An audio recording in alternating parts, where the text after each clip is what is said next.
Hi, welcome back. In this video, I'll be setting up my bullet journal for my second semesters and my master's.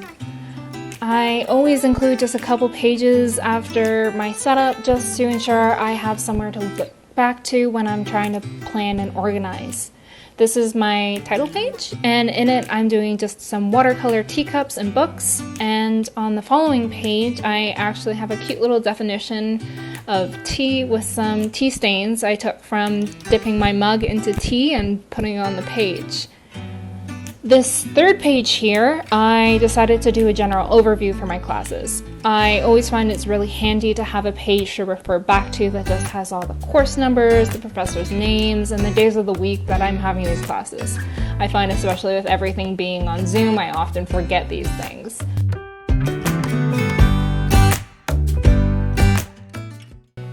For this theme, I decided to go with, obviously, some tea and books. My master's program is actually for library and information sciences, so I felt that this theme fit it so well. You can see here that I chose some bright and vibrant colors to set off the darker tones that I use for the books.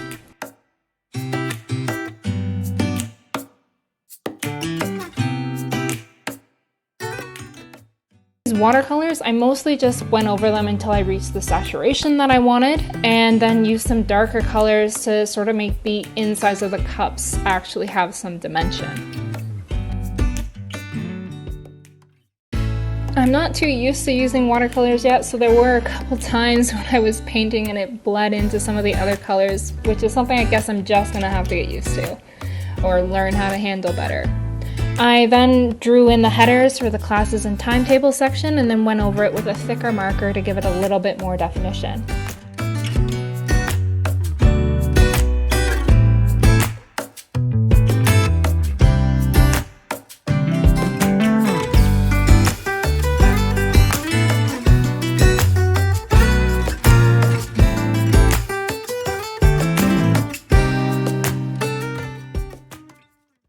On the timetable spread, you can see that I painted some tea bags, and I decided to go in with my Micron fine liner and have them all attached to the tail of the tea in timetable.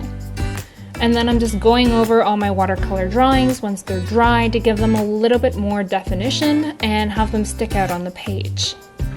I find that doing this gives them a way to actually stand out from the page instead of just sort of bleeding into the background. And then again, I went over my books. I just did some stylized writing on it. I wasn't going for anything in particular, as I actually had no idea what to write. And on the sides of these teacups, I'm just doing some shading and then attaching the tea bags, like I said, to the top of the tea. Here I'm planning out my timetable. So for this timetable, I actually put in 4 columns. Each column corresponds to a different day of the week, so Monday through Friday. And then the rows on the side here are different times of the day. So I will go through and add my classes in where they fit into this timetable so that I have an easy reference to flip back to. I'm just filling in the titles of my classes along with the professors' names, and then going on to my 4th and 6th page, which are the final pages in these spreads. Because these spreads here, which are a master syllabus and my ideal routine, take up the majority of these pages, I decided to just paint a couple little cute doodles along the bottom. So I decided to go with a little orange teacup, and I'll be drawing like some steam coming out of it. You can see that I'm still getting used to how wet the watercolor is and how it unintentionally bleeds where I don't want it to. And then I also drew in the spines of the books, and I'll be going in later with a lighter color to do the papers.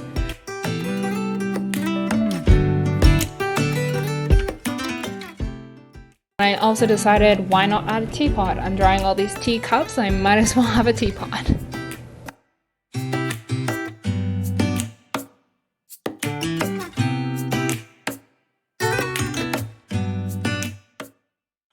I also decided here to add in some glasses because what do you associate with books? Obviously reading, and I, like a lot of people, need glasses to read, so I thought it fit in pretty well.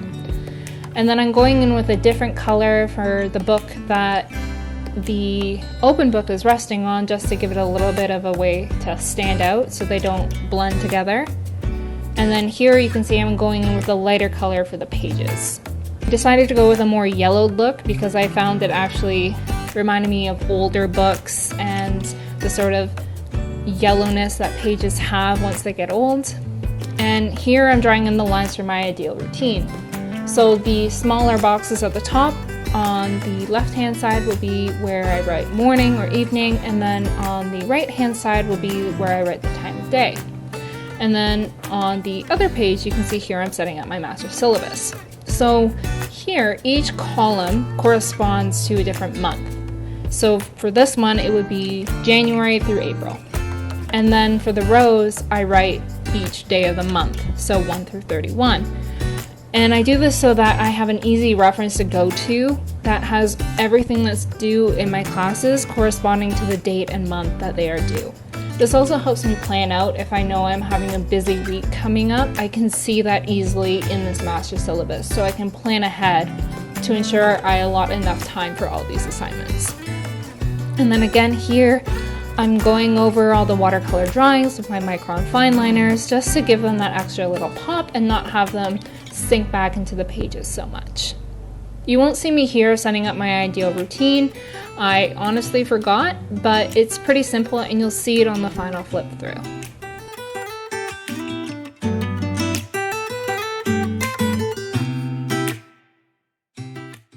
The final flip through. So this is my opening pages, and then this is what the final looked like for the classes and the timetable.